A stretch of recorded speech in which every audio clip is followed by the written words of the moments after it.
that the Supreme Court, by its intention and by the power granted it, is intended to be the most conservative branch. Now, I would argue that given that, the most liberal branch of government should arguably be Congress, right? Specifically the House of Representatives, because of the notion of who populates that.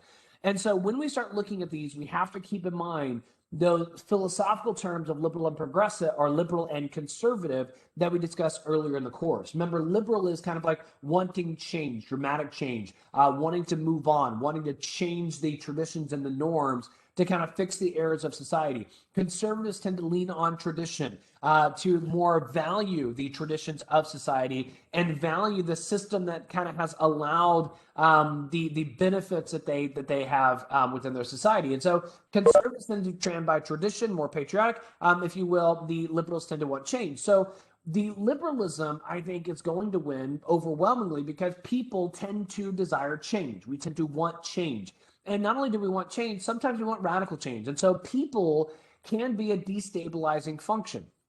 We know this historically. We see this, which is why the United States of America was developed partially to control the people and partially to protect the people. We were trying to balance out extremes when it comes to that.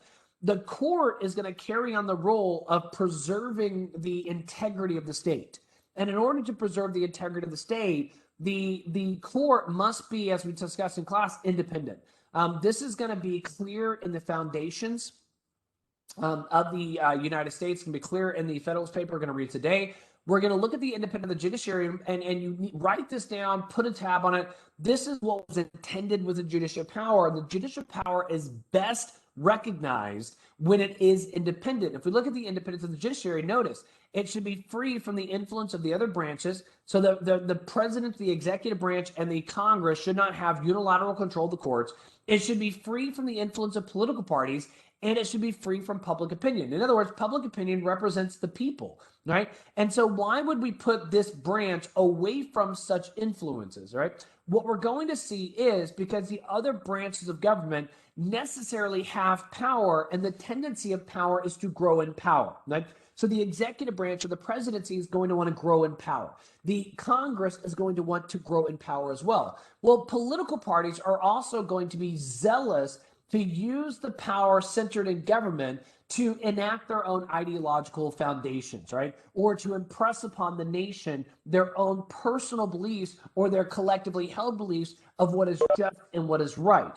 And so political parties are effectively going to try to use the branches to get a hold of this, right? Once again, expanding the power of the federal government for the intention of playing out their narrative. Public opinion, same thing. People can be fickle. People can be unstable. People can kind of go in and out and not really have a certain predictability. And so if we're going to look at a judiciary that's predictable, that's stable, that protects the stability of the system, we need an independent judiciary that is outside of the other two branches of government and outside of the pressures of political party and public opinion. Well, why is all this important, right? Once again, we kind of unpacked this notion last time of looking at how the Supreme Court was originally set up in such a way to be outside of such opinion. Remember, the President of the United States, if the Electoral College functioned the right way, right, was supposed to be the wise, most highest character individual of the entire United States, right? We talked about that ad nauseum last unit, right? But the president was supposed to be the best and best of the best, right? And the president was primarily in charge with appointing members of the Supreme Court, but to guarantee the president didn't have undue power, the Senate, which was protected by the state legislatures, would be able to confirm. They would be able to say, yes, that judge is qualified, that judge carried merit, that judge is exactly what would be a good judge.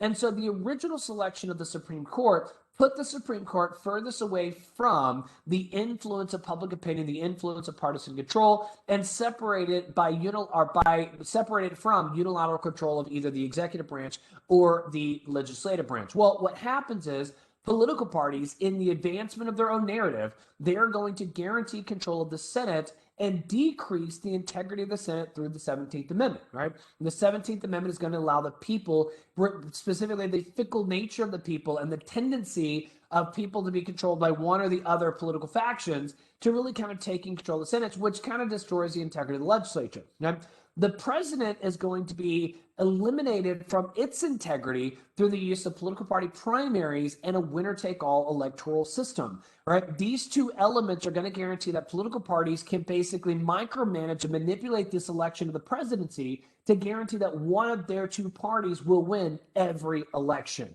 right? And in doing so, the partisan control of both the legislature and the presidency, right, really increased since the early foundations. Well, if the partisan interests are very willing to pervert the Senate and pervert the presidency for partisan ends, then wouldn't we expect the Supreme Court to be in line for such perversion? And that's exactly what we have seen. I would argue we've seen this for some time. The radical Republicans increased the Supreme Court in 1869 to guarantee a Republican or liberal narrative at the time. Remember, at the time, Republicans were more liberal than the Democrat Party was at the time. Now that's all shifted and changed. We've talked about that as well. But that shift is going to fall more back into the conservative lines in the late 1800s, early 1900s.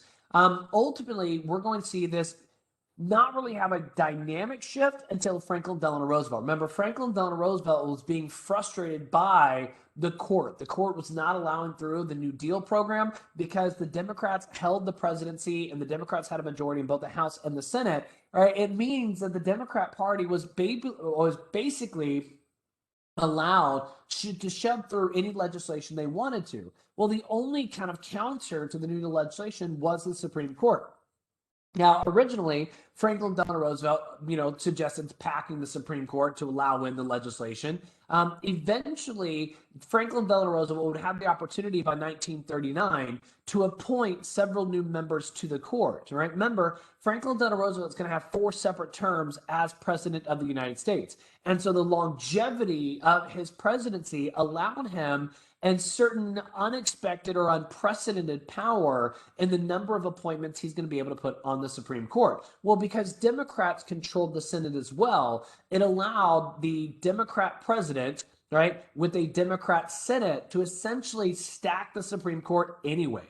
And I would argue largely since 1939, the Supreme Court has bent more liberal. Now, we have had some times in some cases where we saw it go surprisingly conservative or the conservative bloc won the majority. But I would say overwhelmingly, over the majority of specifically significant cases that have been passed since 1939, the liberal bloc has had an undue or an unprecedented advantage on the Supreme Court. And so this has shown just how powerful the Supreme Court can be if controlled by partisan interests. And so all of this is going to be disrupted during the Trump or actually beginning during the Obama administration. And this is where we left off last time, looking at what happened under the Obama administration, what happened under the Trump, and why were the two political parties fighting so vehemently over the Supreme Court? Well, this is what we have to kind of look at, right? First off, if we're going to look at the Supreme Court as a balance of power, which, yes, we do this, right? We look at a judicial core, common power, whatnot. We can set up the Supreme Court in kind of a balance, right? If we look at the Supreme Court and we say we have liberal justices on one side, more conservative justices on the other side, the Republicans tend to favor your conservative justice and the liberals tend to favor, or the Democrats tend to favor your liberal. I don't especially like this because when we do this analysis, we're really talking about liberal policies and conservative policies. We're not talking about philosophically conservative or philosophically liberal, right? Judicial conservatism is to stand by things decided. Judicial liberalism is to change, progress, or invoke yourself into the law based on the way you understand it. And so I would say most judges tend to be more liberal, at least on the Supreme Court. However, when we start talking about a conservative judge or a liberal judge, what we're really talking about is a Republican-friendly judge or a Democrat-friendly judge. And it's important. I know that gets complicated. I know that it gets confusing, but it is imperative that we begin separating the philosophical conceptions of liberal and conservatism from the two parties, because the two parties, both of them, I would argue, have been more power hungry than they have been either liberal or conservative. And that's something that the American population simply has not accepted or realized to this point. nonetheless, for those that were Democrat-friendly judges, right, going into 2016, we had 4 predictably Democrat votes, right? And since every vote is equal, look at these like a weight on a scale, and we had 4 weights over here on the liberal side of things, right? We also had 4 weights over here. Now, 3 way on the conservative end, 1 about right here, but still 4 on this side. So in the controversial political opinions, we had a 4-4 split, but remember, there's 9 on the Supreme Court. The last vote was center-left, right? That was a vote of Anthony Kennedy, right? Anthony Kennedy was appointed. We expected him to be more conservative. He ended up siding with the liberal bloc far more often than many conservatives wanted him to, and they actually surprised a lot of conservatives.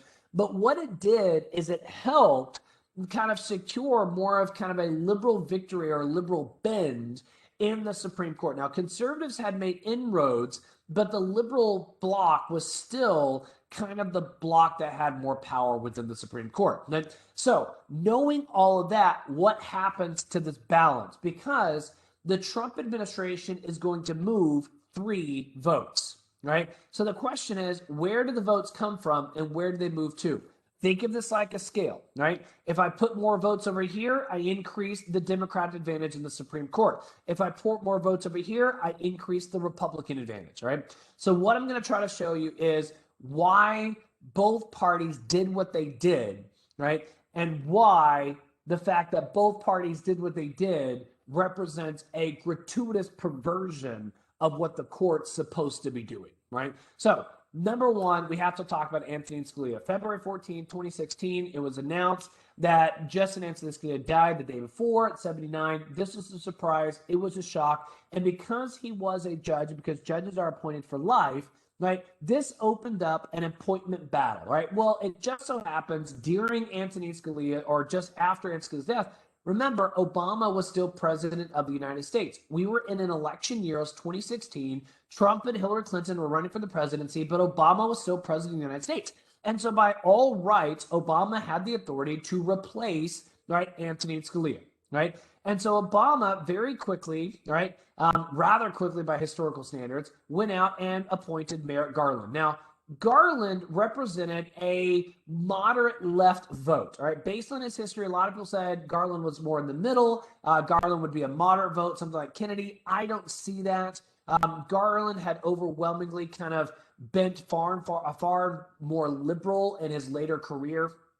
And so they tried to spin him as more conservative than he really was, because Obama was playing a narrative. Obama wanted to win the public opinion on Garland because he wanted to show that the Republicans were just playing politics with the court, right? So we see this kind of notion. Obama's coming out. He's playing the high ground. He's playing, I'm doing my duty. I'm doing my job as a president. And look, I gave you a moderate person, right, to sit on the Supreme Court. Well, the Republicans controlled the Senate. And the Republicans basically sat back and said, no, there's nothing we're going to do to appoint Garland. Not going to happen. Not at all, right? So the question is why? Why were the Republicans so insistent on not appointing Garland? Well, the answer goes back to how that balance of power would look, right? Remember, we have 4 consistent liberals, right? And we have, right, 2 consistent conservatives, 1 lean right in John Roberts, and 1 lean left, right? Well, Antonin Scalia was one of these over here, right? Well, what happens if I take a dot from here and I put it over here? What happens if Antonin Scalia's dot goes here? This creates a liberal bloc of 5 predictable liberals with 1 bending liberal and leaving only 3 conservatives, right? This ultimately bends the court in a 6-3 advantage to a Democrat narrative. Guys, the Republicans understood this, they knew this, and they had to fight this, right? They were willing to hold out, be seen as, you know, you're blocking the system, you're doing whatever you want. The Republican Party knew what was at stake with any appointment of Garland. And Obama knew what was at stake, right, guys? To suggest that Obama wasn't playing politics with the court is foolish. Obama is smart enough to know exactly what he was doing. He picked Garland particularly because he was trying to win the moral narrative. He was trying to go out and say, hey, look, Garland is qualified. He's an exceptional judge. He has an exceptional history. Oh, by the way, he also presided over the Oklahoma City bombing case. Look, he's a national hero. Obama gave you everything you want in a judge for anybody who doesn't have any idea what the Supreme Court actually does today. And so Obama was trying to spin a narrative of his own right. The Republicans were also trying to spin a narrative. And ultimately, they were going to say, no, we're going to wait for the 2016 election. So Garland was appointed, yes, but the Republicans just sat on it because they had to, right? They had to. They had no other choice. They either give up any consideration of control for the court for how long? Guess how long? How long was the liberal advantage going to exist in the court? These judges have lifetime appointments. And so there was a lot at risk, and it became quite contentious quite quickly, right? Well, in a shocking surprise, right, Garland's appointment went nowhere. Right? Now, again, I was being sarcastic there because it should have surprised nobody, right? Republicans were saying Obama was being partisan with the court, which he was, and Obama was saying that the Republicans are being partisan with the court, which they were. My job is simply to convince you that both parties were playing politics with the court, and that's the problem. The fact that both parties had set their sights on the court and want to use the court to bend the court's opinion towards their partisan interest, that's the problem. The failure of the modern court is in that it's seen as partisan. The more and more partisan the court is seen as, the less integrity they have. And since the court upholds the integrity of the entire system, the more we degrade the integrity of the court, the more we degrade the integrity of the entire government, right? Thus, we can only expect more destabilization, more insecurity, more of everything else we would expect. Welcome back from the fire, Gerald. Glad y'all survived, right? It's good, nonetheless. This is all going to throw a kink in it when 2016 votes are capped, and guess what? Trump wins, right? Well, if Trump wins, what does this do to the confirmation process? So we have this kind of things, right? So we have the president right now, POTUS of the United States, it's Donald Trump, a Republican. The Senate is held by the Republicans in 2016. So notice the two entities now required, right, to appoint the new justices are controlled by the Republicans.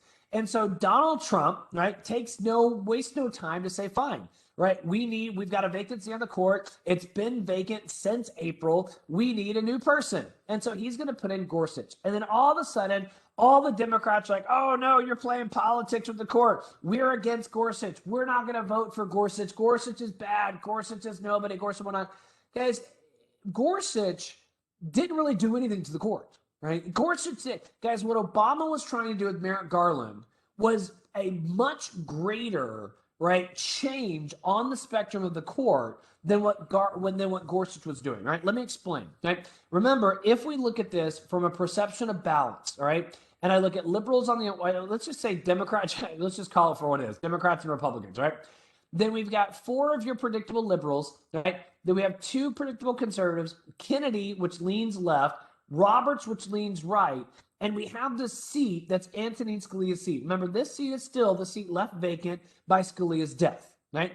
So if I put the dot over here, that represents a huge shift in the partisan allegiance of the court. Well, where was Gorsuch? Remember, Kennedy, or Anti-Scalia, rather, was somewhere right here, right? Well, where's Gorsuch? Gorsuch is right there, right? Gorsuch was very much Scalia-like and has presided over the court in a very Scalia manner. And so what we got with Gorsuch was like basically more of the same. We really didn't see a huge shift in the court. So when Gorsuch was being kind of confirmed, a lot of Democrats kind of frustrated. They kind of grumbled. They really didn't make a big deal. And Gorsuch his confirmation kind of went, all right? It wasn't great. There's some shenanigans. It passed on partisan lines, but it went, right? It really got interesting when Kennedy retires, right? Justice Anthony Kennedy is going to retire during the Trump administration. Now, this is so important to understand. Notice Kennedy left of his own accord, right? Kennedy knew he was stepping down during a Republican president. He knew he was stepping down when the Republicans held the Senate, right? Now, he had to have known that, right? Kennedy was stepping down at a time, right, where theoretically his replacement would be more conservative in nature just based on the powers that existed to replace him, right? Now, I'm not saying that's why Kennedy stepped down, but I'm saying Kennedy had to know this, right? And this is something I think is very, very important to kind of keep in mind. Justices can serve until they decide not to serve. They have lifetime appointments, but they can retire. And so a justice can step down at any time. Usually when a judge retires, there is certain predictability on the replacement. It's when a judge dies in office, right? That's really where we have these big question marks. With Antonin Scalia, right, we kind of expected him to be replaced by a conservative, but Democrats had to fight it. They knew they were going to lose, but they had to fight it. Why? Right? Well, once again, let's go back to our balance of power. Remember, I told you we had 4 predictable liberals. Now we have 1, 2, 3, including Gorsuch over here, 3 predictable conservative, Robert, moderate right, and Kennedy, which was moderate left. If I take this moderate left vote up, I take the liberal advantage away from the liberal bloc, right? If I remove Kennedy, I take away that advantage that has been advantaged liberals or advantaged Democrats, right, for a long time, right? The question is, where would that marble go, right? And wouldn't you know it, all right? When Donald Trump is president and the Republicans control the Senate, do you think they're going to put another moderate on the court? Do you think they're going to put somebody that may lean liberal? No, guys, they made that mistake with Kennedy. They thought Kennedy was going to be more conservative, more Republican friendly, and Kennedy ended up being more moderate, more left leaning of center, actually. And so they wanted to put in somebody else predictable conservative. And so they wanted to take this and put it over here with the consistent conservative bloc. Guys, notice what happens. If you want to understand why Kavanaugh appointments was so divisive, it is because we took the liberal advantage from being a 5-4 advantage liberals and we changed it to a 5-4 advantage conservative, right? So Republicans are going to be able to secure the predictable advantage on the court for arguably the first time since 1939, right? That was huge. Guys, Trump may have lost the 2020 election, but Trump's legacy is going to be made and spelled out and written into the history books based on what the Supreme Court does over the next 40 years. Why? Because these justices also represent the youngest justices on the Supreme Court, and they have lifetime appointments. They're there for a while, right? They're not going away anytime soon. And so Trump may have been kicked out of office in 2020, but make no mistake about it. What happened during Trump's administration, specifically with the court, was a big advantage for the Republican Party. Big advantage for the Republican Party, right? This is something we had not seen. Now, again, we had periods where some people say, like I said, 50s, we saw a more conservative court. Some people argue in the 80s, we saw the more conservative court. I don't buy it. I think we have a couple cases that went conservative. Generally speaking, over that time period, we saw a far more liberal bloc kind of own and control the court. And even some of the conservative justices that were conservative were kind of siding on those more moderate opinions or on those more controversial opinions, more with the liberal side of things. And so I do think that there is a strong argument and more than a fair enough evidence to suggest that the liberal kind of bloc on the court did kind of exercise an undue check power for the better part of U.S. history from 1939 all the way to Trump administration in 2018. Right?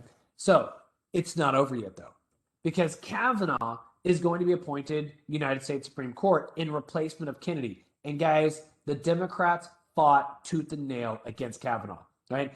The reason I have this one, this was actually C-SPAN evening news and whatnot, and I was actually humored by the fact that you could call it and give your thoughts on it as a Democrat, as a Republican, and as an independent on how the hearings were going, right? Guys, if we're supposed to have an independent judiciary that's supposed to be free from partisan control and free from public opinion, right, and free from media bias, and we're just supposed to have an independent judiciary, does this represent in the slightest any independence of the judiciary? Once again, what we saw in the Kavanaugh appointments is that politics mattered. Both partisan groups overwhelmingly fought tooth and nail to control the power of the judiciary. That is a perversion of the system. Both parties have sought to use the court liberally to advance their ethical morality or their ethical undertones, right? To play out on society their norms of what is right and what is just. The Democrats want to use the power of the government, right, to lay out their opinions on what is right, and the conservative or the Republicans want to use their power to lay out what they think is right. Right, guys, none of this is what the court's supposed to do.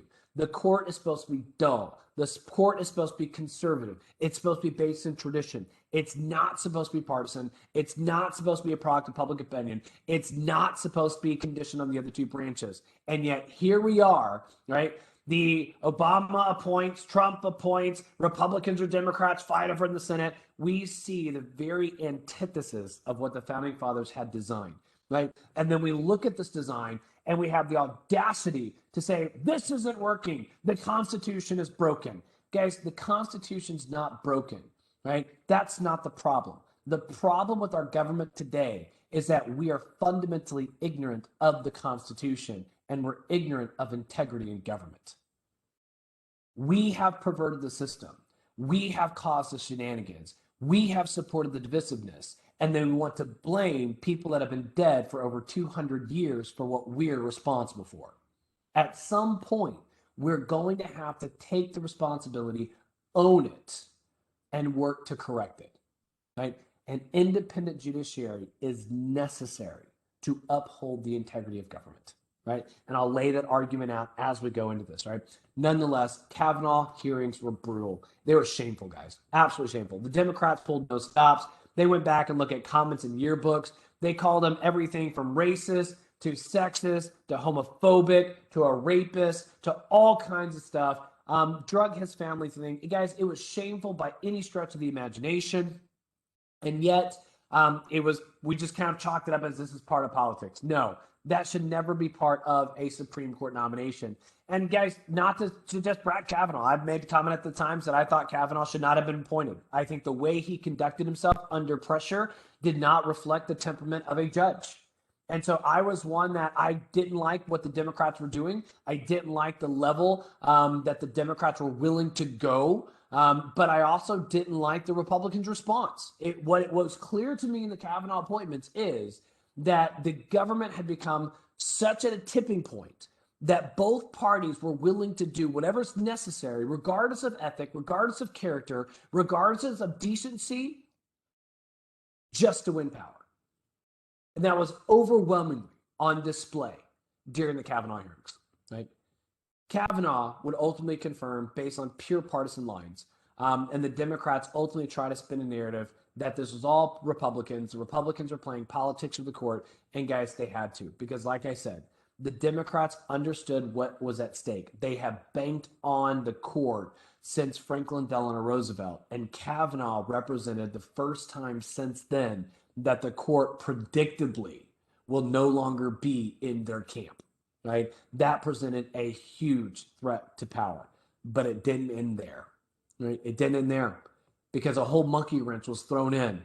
Right? Whole monkey wrench was thrown in. Ruth Bader Ginsburg, September 2020. Guys, we have an election coming up. September 2020, that's 2 months prior to the election.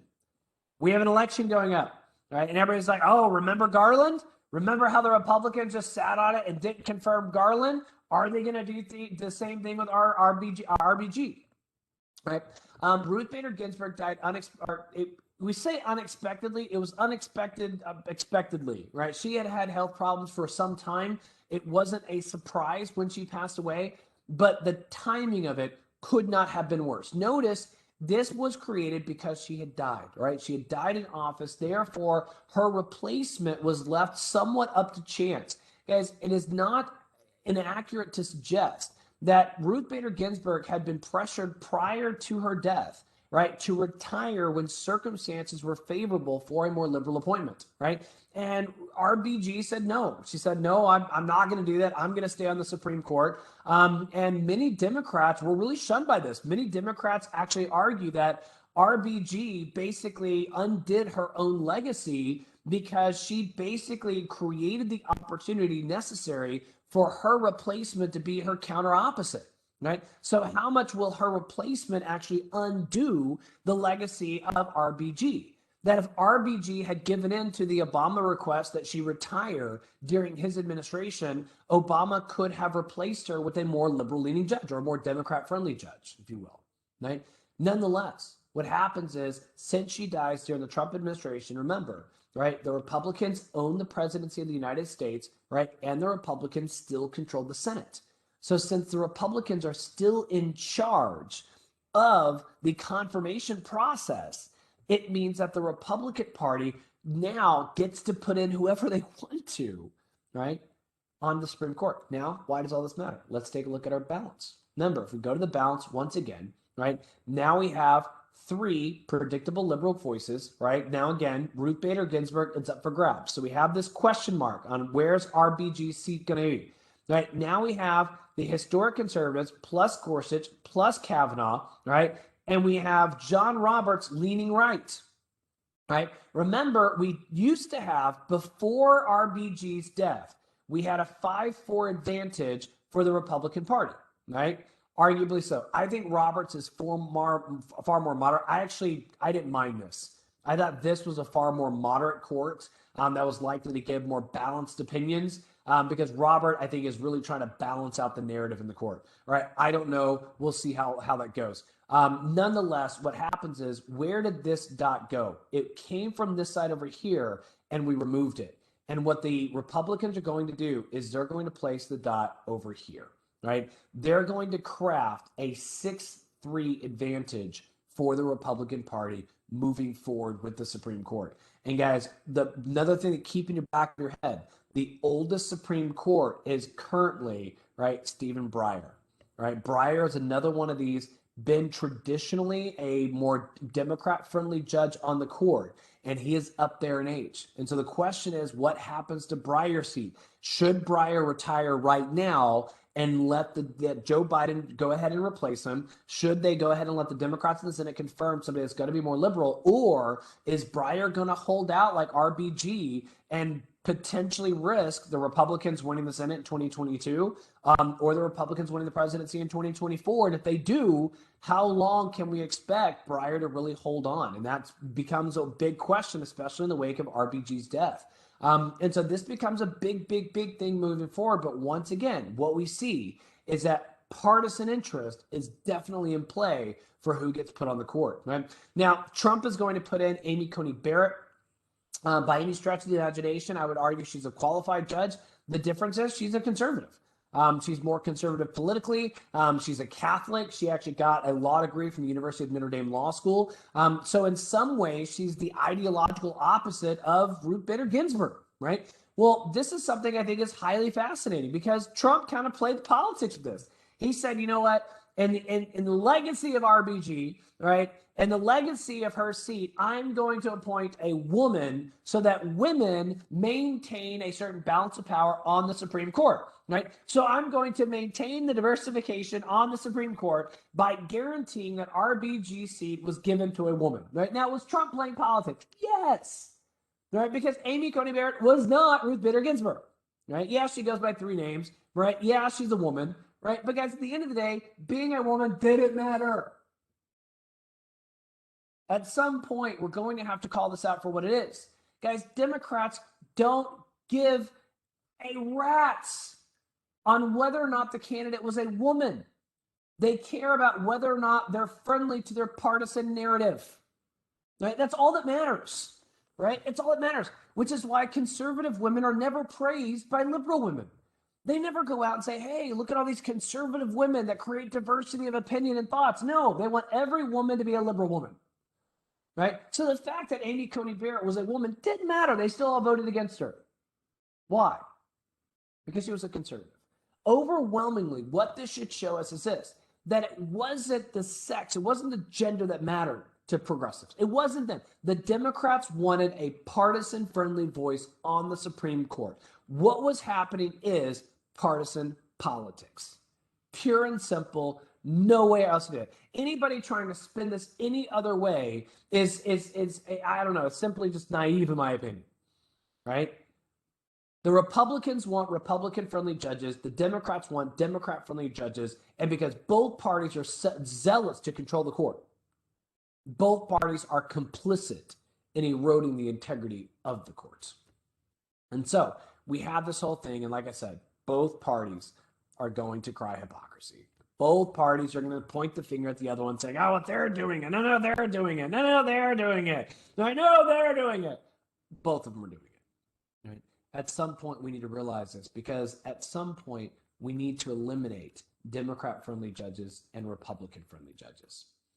Right? We're not supposed to have partisan on the court. Remember, the independence of the judiciary is dependent upon judges that are nonpartisan, judges that are act, which means even if a judge is partisan in his political aspirations, his opinion should not reflect that partisan nature. His opinion should be grounded elsewhere. His opinion should be, in other words, when we say the opinion of the judge, right, the opinion of the judge should never be the individual opinion of the judge.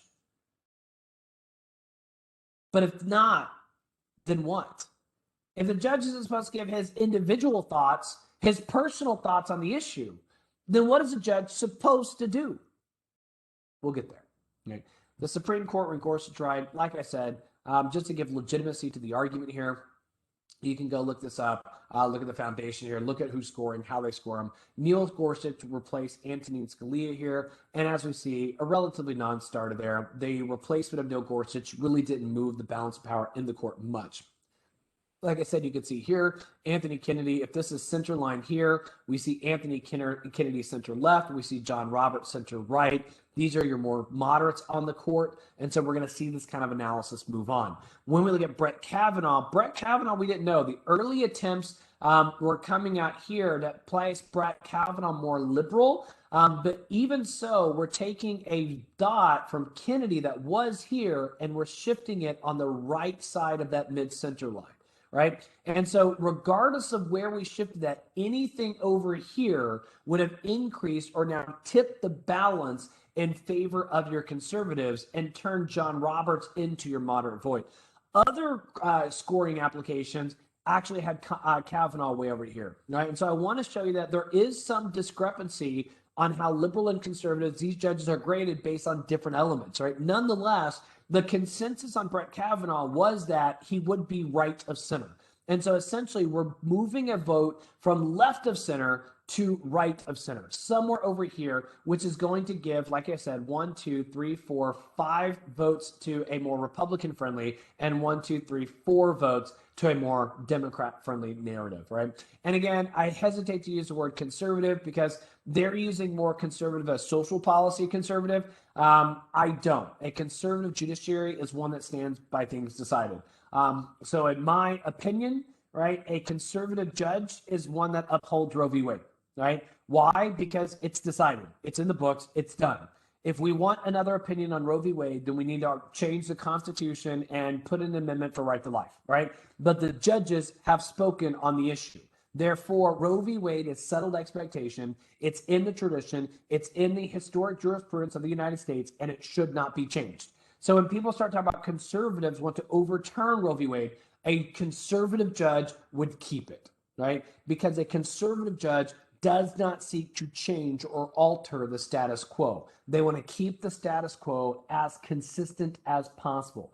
Progressive judges want to change. They are the ones that invoke their own personal opinions and basically refute tradition, overturn tradition in the attempt to craft a narrative in light of their own belief system. And that's where you begin destabilizing the entire system because, well, it was legal, now it's illegal, it was allowed, it's not allowed anymore. And the entire framework of what you can expect becomes a little bit more unstable. And so when we start looking at conservative, I really kind of favor more Republican friendly and Democrat friendly because we're really looking at judges that have upheld conservative ideals or Republican ideals, and judges that have upheld Democrat ideals. Now, what happens with Amy Coney Barrett? Notice Ginsburg is over here, right? One of the more traditional, one of the most liberal judges on the court, arguably that has ever sat on the court, definitely up there with Earl Warren, and just the consistency on championing liberal progressive ideas within the court's history was Ruth Bader Ginsburg. And regardless of who replaces her, anything to the right is going to be a big shift and the liberal or Democratic advantage on the court, right? And again, we run over this. A couple other points, Supreme Court thoughts on this. These are ones that Donald Trump was considering. They didn't get appointed, so we're only focusing on Amy Coney Barrett. Amy Coney Barrett, her score is going to be somewhere over here. I expect her to be somewhere right here. To be honest with her, based on based on the court history I've looked at, I actually expect her to be somewhere between Roberts and the more moderate conservatives on the court. I expect Kavanaugh and Thomas to consistently be over here. The thing holding Kavanaugh and Thomas over here together is their utter hatred for the Democrat Party. I don't think there's any way around that. And this is another thing that should concern us. With the uber partisan nature of the Supreme Court appointments, we could inadvertently predispose a judge with a certain anger towards a given political ideology. And since so much of our so much of our politics is partisan in nature, I do think we've seen evidence that Clarence Thomas really hates the Democrat Party. And I think we've already seen evidence that Kavanaugh hates the Democrat Party and is never going to side with them. But again, how much of that represents a fair and accurate reading of the law, and how much that carries this undue psychological burden that was really put in place based on the Democrats' really poor mistreatment of them during their confirmation hearings. All of these show us just all the ways where partisan interests have perverted the process, have lessened the integrity of the process, and these are things that we should really look at. Like I said, this is an actual billboard that was circulating by a progressive group called demandjustice.org. They really want to press the narrative, and they want the white guy out. Not to put too fine of a point on it, they do not want what happened to RBG happen again. They want to go ahead and pressure Stephen Breyer out. Breyer has a lifelong appointment. He can stay as long as he wants. And we're already seeing mounting pressure by the Democrats to say, no, we want Breyer out. We specifically want to secure our narrative with African-American women. And if we can put an African-American woman onto the court, this would help secure the Democrat narrative in defense of African-American women, which is a very, very large narrative that the Democrats have really championed since the 1970s. And putting the first African-American woman onto the court could help solidify or strengthen that narrative and secure the African-American vote for Democrats for the foreseeable future. And so there's a lot of elements of this playing out. But once again, we see politics at play. We see partisan interest at play. We have to keep that in mind. We have to keep that in the back of our minds as we go. Another way we can see this is this. If we look at the recent ones, we are getting more and more partisan. If you look back up here, one thing that's becoming true is the middle ground, we're losing it. The old school moderate judges, the ones that kind of pass based on consensus and general respect, we've kind of gone through periods of respect, but as the court gets more and more and more to a tipping point, we see the partisan interests really kind of go back into the corners and really get violent towards each other. And that's exactly what we've seen. It's not by accident we have seen the Democrat judges become more and more liberal and the Republican justices become more and more conservatives. So as much as we'll study partisan divisiveness in the United States, we are also seeing a greater partisan divide on the Supreme Court. Once again, giving us yet another example of how the court is falling prey to partisan attacks and partisan interest, right? Like I said, we can see this in the votes: 52 to 48, 50 to 48, 54 to 45, right? 63 and 68-31. Now, these look like more bipartisan votes, but keep in mind the Democrat Party had 58 to 60 votes during this confirmation. And so you're looking at only a handful of Republicans that voted for either Elena Kagan or Sonia Sotomayor. And so these were two very, controversial selections as well. Barack Obama had the power. The Democrats controlled the Senate overwhelmingly. In this time period, the Democrats could really do whatever they wanted to. And they did not stop by putting two very predictably Democrat-friendly candidates in the office, to the extent that Elena Kagan actually worked in the Obama White House. So to suggest that she isn't personally partisan inclined would be somewhat foolish. And so Samuel Alito, once again, a very, very close election. John Roberts, a higher selection. This was actually notable, but this is kind of in the wake of 9/11. We were kind of experiencing a kumbaya moment there. But as we see in the history, we can see strong evidence of partisan takeover of the courts. And so what we're going to do now is we're going to transition to look at what is the court supposed to do, right? Given that what we have today is really the two political parties trying to use the court to advance their narrative and their power at the federal level, what really do we see in the historic foundation of the court? What's the court supposed to do? And I want you to write this down, star this, put this in. The court's intention is to merely judge. This is what the Supreme Court is supposed to do. It's supposed to judge, right? Now, why? What does that mean? We're going to take some time. We're going to unpack this. And to do this, we're going to look at the Founding Fathers' argument in Federalist 78, written by Alexander Hamilton. And Hamilton is going to give us a very clear structural philosophy on what the intention and design of the Supreme Court was, right? Now, remember, right, we see very early in the Constitution, Article 3, that we see the Supreme Court of the United States furthest removed from the president or the Senate, furthest from public opinion, and even furthest away from partisan interests or the interest of the other two branches. We see a lot of little balance mechanisms that are being placed within the system to guarantee that the Supreme Court remains independent. And like we said, slowly but surely over the course of history, political parties have succeeded in perverting elements of the system intended to retain its integrity, ultimately to destroy the integrity of the Supreme Court as well. Guys, make no mistake, what I'm going to show you is this. Republicans and Democrats both that want to use partisan interest to control the court threaten us all, right? Partisan control of the court threaten the stability of the entire system and most definitely threaten any conception of rights you think you have. And I'm going to unpack that as we look at Federalist 78.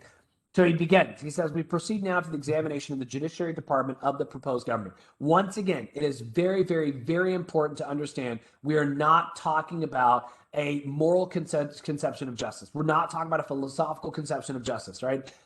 Justice as it exists in a society, what is just, really falls into the purview of what is right and what is wrong. And that really is more of the purview of the legislative branch. All right. Congress gets to ultimately decide what is right and what's wrong within their allowed power to do so.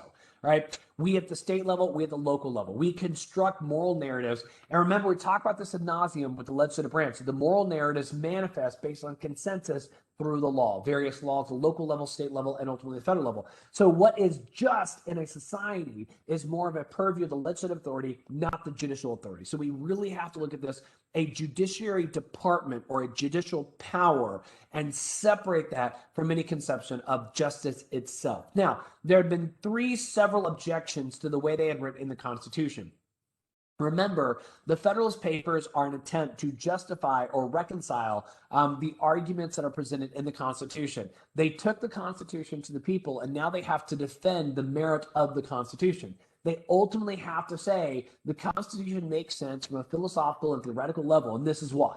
So as people try to digest the Supreme Court, they have three primary objections to it, three things that kept coming up that Hamilton's going to address, right? The number one, the mode of appointing judges, right? So appointment by the president, confirmed by the Senate. Some people had issue with that, and so Hamilton's going to defend that confirmation, right? Second, the tenure by which they are to hold their place. In other words, lifetime appointments. I find it interesting that many of the opposition today to the Supreme Court are exactly those. Right? We still have people arguing a direct election of judges, that we should get rid of the historic protections of the Supreme Court and just go to almost a direct popular election. Guys, that argument is far more popular than it should be, right? Guys, you know me. If I'm against the popular election of the president, even more so the popular election of judges. Yes, I live in Texas, In Texas, we have popular elections of our judges, and it doesn't help anybody, right? Texas judicial system is ranked one of the lowest grades in all the United States, right? And part of that reason is because we have partisan election of our judges, and judges are held to account largely based on their ability to appeal to those partisan interests, right? It really creates an element of the judicial responsibility that is a perversion of that responsibility, but it's a game judges in Texas have to play, otherwise they're not going to be judges long. And it's a position we should never put judges in, right? So what we see is that a lot of the objections to the Supreme Court today are objections that Hamilton overwhelmingly addresses in Federalist 78. This is one of the things that I like about the Federalist Papers, because we have all these objections to the system today. And I talk to people like, well, we shouldn't have this, or we should have a popular vote. I'm like, they already told us why we don't have that. So what part of Hamilton's argument do you disagree with? I've never read Federalist Papers. Then what the hell are you talking about? If you've never read the argument, then how do you know it needs to be changed? If you don't know why the system is, then how do you know why it's wrong, right? We have to have more sophisticated conversations, right? Because we are ultimately going to be responsible for the very divisiveness we wash our hands of and say, oh, no, that's the constitutional framers are responsible for that. No, they're not. We are. We're the ones responsible for the disruptions and instability of our government. And until we understand our responsibility and our complicit nature, we'll never see a fix.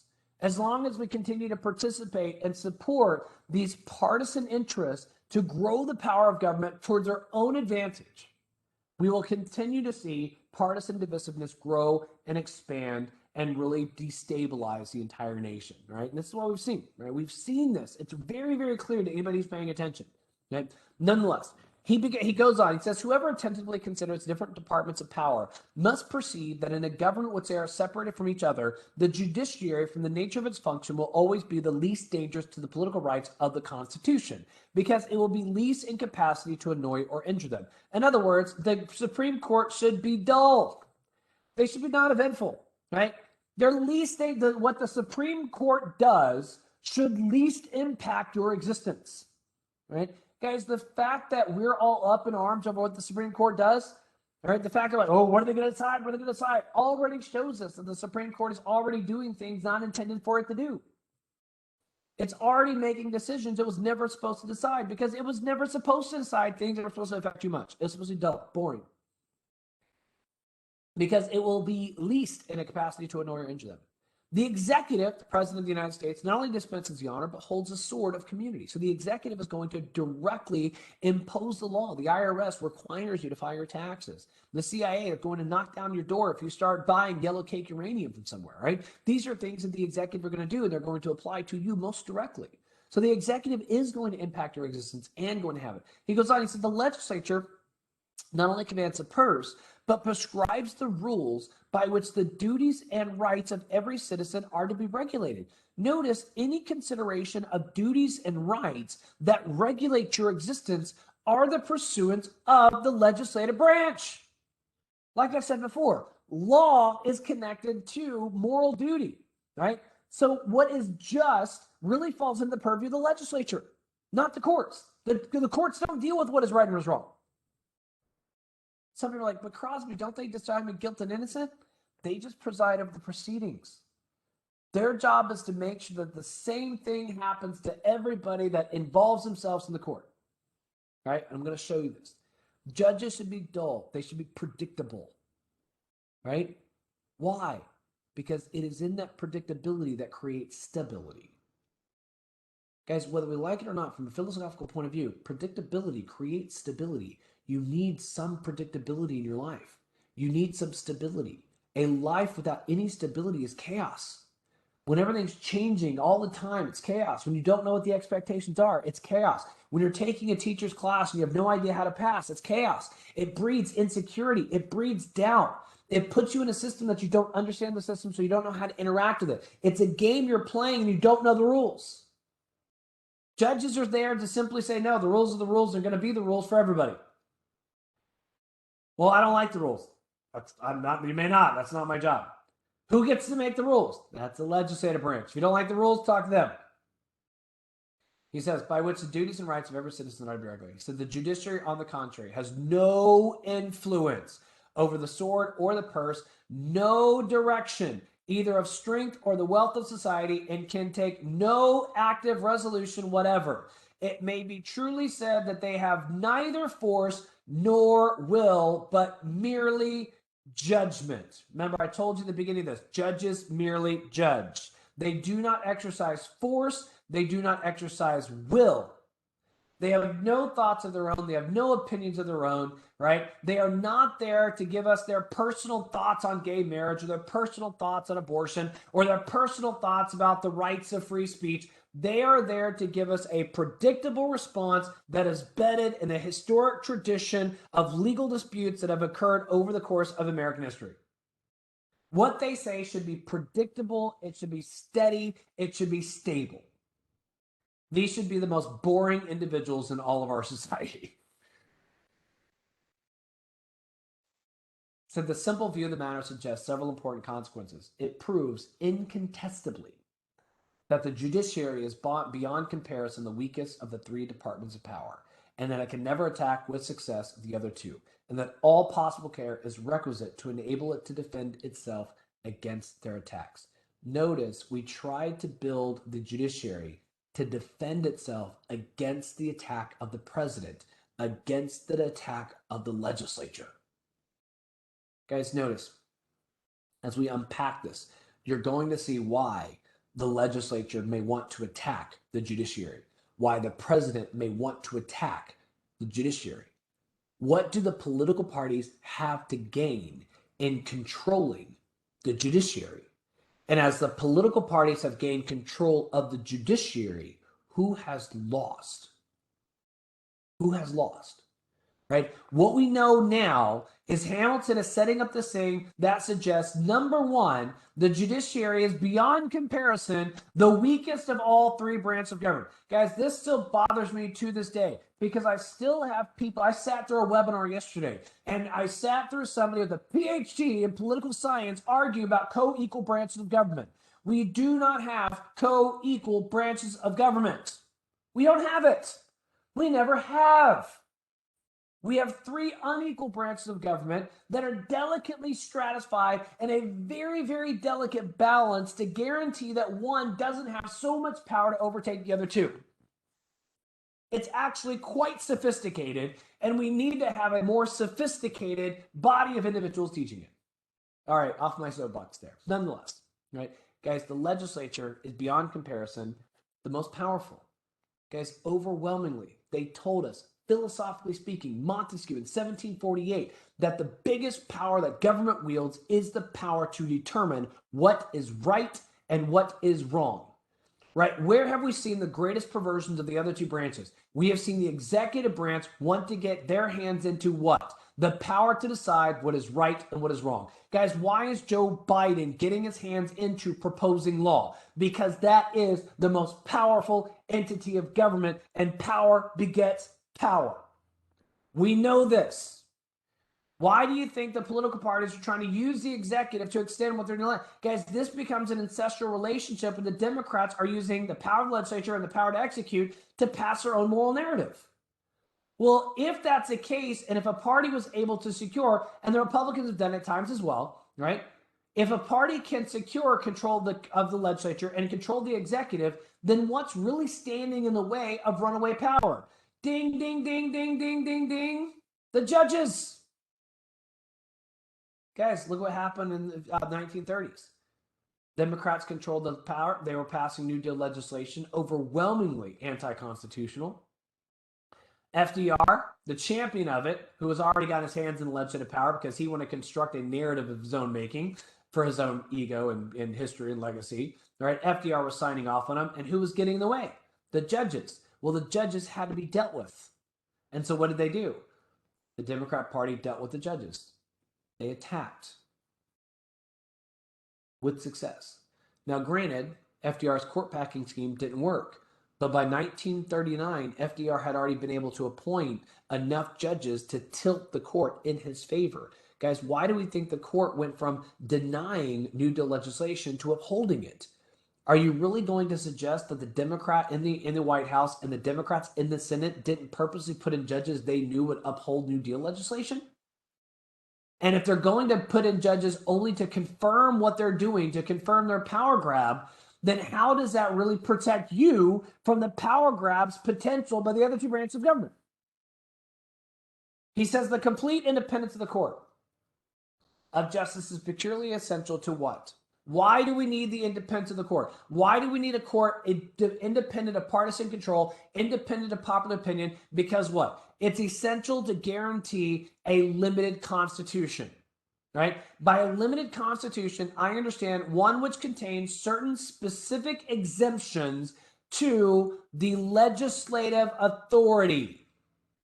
In other words, if we're going to have the people, and if the people are going to contract with government, something we call the Constitution of the United States, Constitution, there we go, right, of the United States, that Constitution is going to regulate a contractual agreement of an exchange of power that exists between we, the people, and the government that governs over us, right? So there's a power exchange that exists between we, the people, and the government. Who moderates that power exchange? Who guarantees that the government stays within the purview of their allowed power? Oh, wait. Who does it? What entity have we erected to guarantee that the government stays within the limitations we have told it to stay within? He says limitations of this kind can be preserved, all right? Limitations, in other words, limitations on what? Limitations on government, particularly the legislative authority, which is the greatest power that government has, right? Limitations of this kind can be preserved and practiced no other way than through the medium of the courts of justice.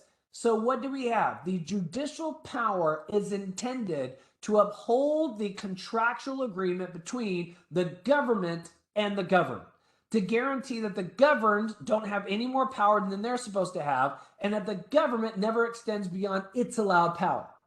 He says, whose duty it must be to declare all acts contrary to the manifest tenor of the Constitution void. Now notice this one. Highlight this, write this down in the note, right? So the judicial power is the bulwark, right? The defense that the people have against government encroachments of power. He goes on, he says, without this, all the reservation of particular rights or privileges would amount to nothing. In other words, any rights you think you have are meaningless. Any rights, any protections you think you have, any privilege you have, any, I will put protections here you think you have, all of them are meaningless without an independent judiciary. Guys, if you don't think that this is serious, go look at the case Korematsu versus the United States. What happened when the Democrat Party used the Senate and the presidency to put in more Democrat-friendly judges? They were able to control the narrative. And what happened when Franklin Delano Roosevelt passed an executive order to put Asian Americans in internment camps without trial, without due process, without probable cause, violating like 6 clauses of their Bill of Rights? And then it went to the Supreme Court to decide whether or not FDR was acting in his right and his allowed purview of power to do that, to violate the rights of the citizens in the interest, as he argued, of national security. And the Supreme Court of the United States, surprisingly, centered with Franklin Delano Roosevelt. In fact, when individuals have run into the federal government, more often than not, guess who wins that argument? Federal government. Do we really have an independent judiciary? Or have we sacrificed the independence of the judiciary for partisan-controlled judges? And if we have partisan-controlled judges, then what protections do you really have from runaway partisan power using the legislative power and the executive power to do whatever they want to do? What protections do you have that the federal government of the United States doesn't go beyond their allowed power?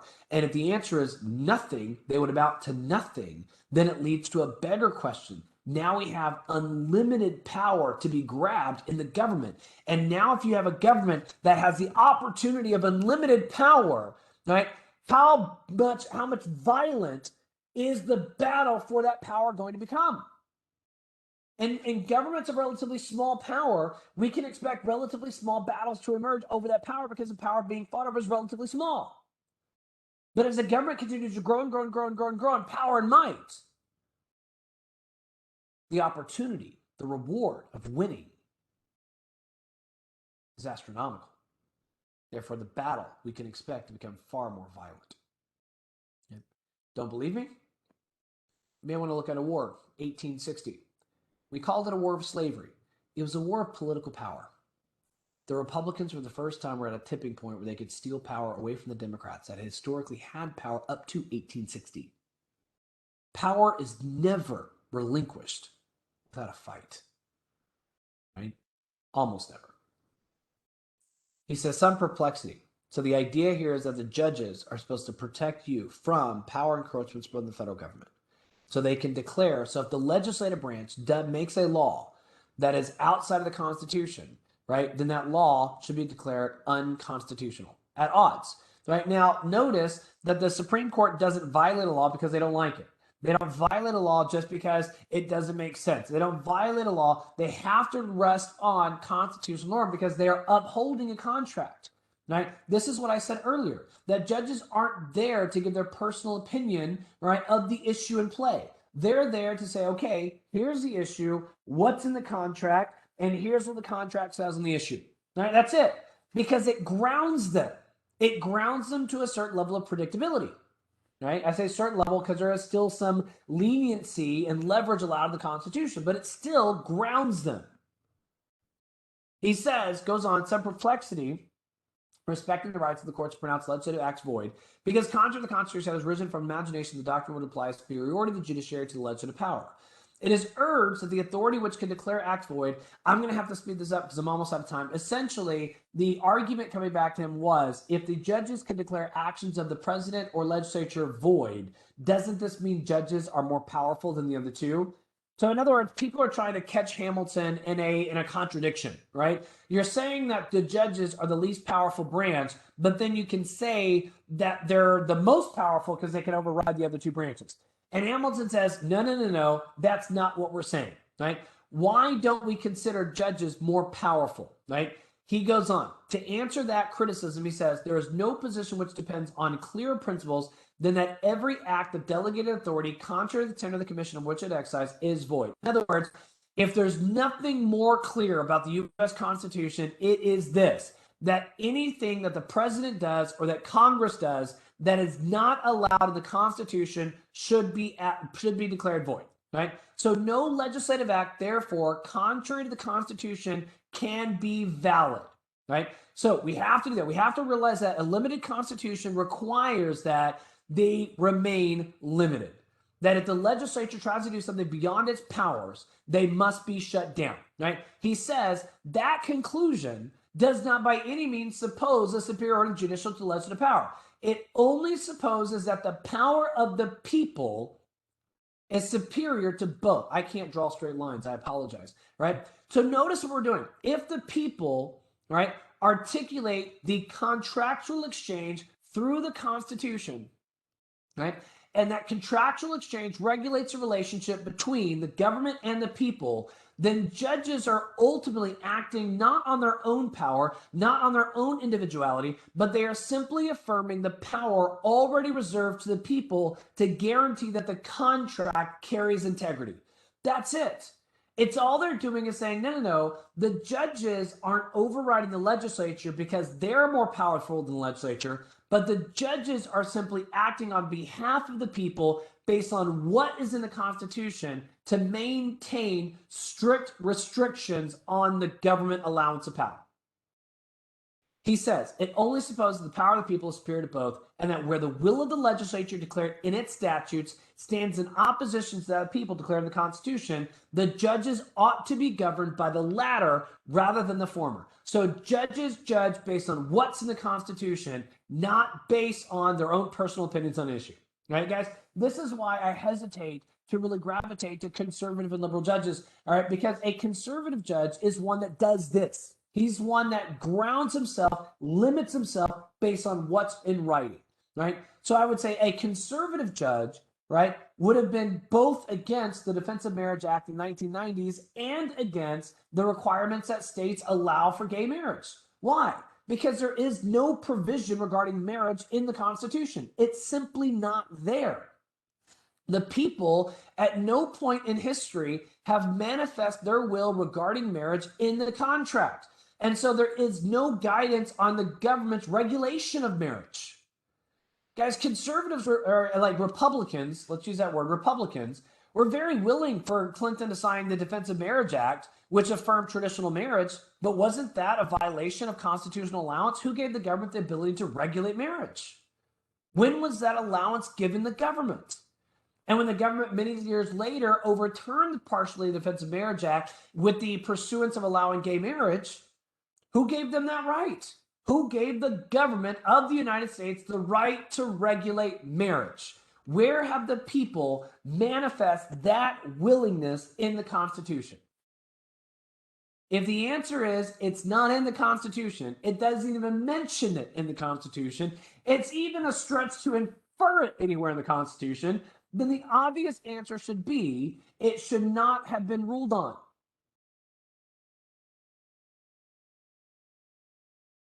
Well, what does the 10th Amendment say? The 10th Amendment say anything not specifically in the Constitution is left for the states or the people. Therefore, a correct answer on that issue is kick it back to the states. There's no guidance, therefore we don't know what to do, therefore we cannot do anything. There's nothing. The government cannot act on things we have not specifically given it the contractual power to act on. The judges ought to regulate their decisions by fundamental laws rather than those which are not fundamental, right? He goes on here and he say, in order to do this, then what we need in the judges are constitutional legal scholars, right? You need somebody so aware and so schooled in matters of the law, right, that they are concerned, and you can read through this, pause this on the video or whatnot, but judges need to be overwhelmingly the most intelligent, the most informed on the legal jurisprudent tradition of the United States. In other words, what we're going to say is that this is why we need lifetime appointments, and this is why your judges should really be old, learned, right, dull, boring scholars, right? There's not a lot of young and exciting things happening on the court. You want your judges to be your most learned individuals, the ones that have spent hours upon hours in a library studying the law so that they can guarantee the faithful application of predictable standards. That's what we want of the judge. Last slide, and we'll have to end. He says there is yet a further and weightier reason for the permanency of judicial offices, which is deducible from the nature of the qualifications they required.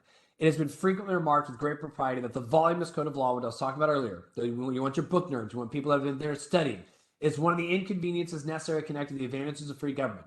To avoid an arbitrary discussion, what do we want to avoid? We want to avoid judges arbitrarily deciding cases on their own wits. We don't want that. Arbitrary decisions are bad. We don't want that. He said it is indispensable to avoid arbitrary discussion. It is indispensable that they should be bound down by strict rules and precedents. Guys, when I argue that the judges should be conservative in nature, that they should be tied to the Constitution, I am not arguing based on my interpretation of this. I'm arguing this based on the philosophical and the theoretical tradition of the judicial power as it exists in three branches theories. And in three branches theories, the judicial power must be conservative. It must be bound down. Changes must occur via the legislature or through constitutional amendments. Right? That's where change happens, not in the courts. Changes in the courts cause destabilization of the entire society. We see Hamilton is a progressive. Hamilton is a bit more liberal here, right? And yet even him, who has big plans for government, says the judges should be bound down. They have to be aware of all of the case history, all the legal tradition, all the laws, all the rules, the case history and whatnot. And so with all the knowledge they're supposed to possess, there are but few men in society who will have sufficient skill in laws to qualify them for the status of judge. Like I said, judges should be dull, old, boring, learned, intelligent, brilliant, nonpartisan.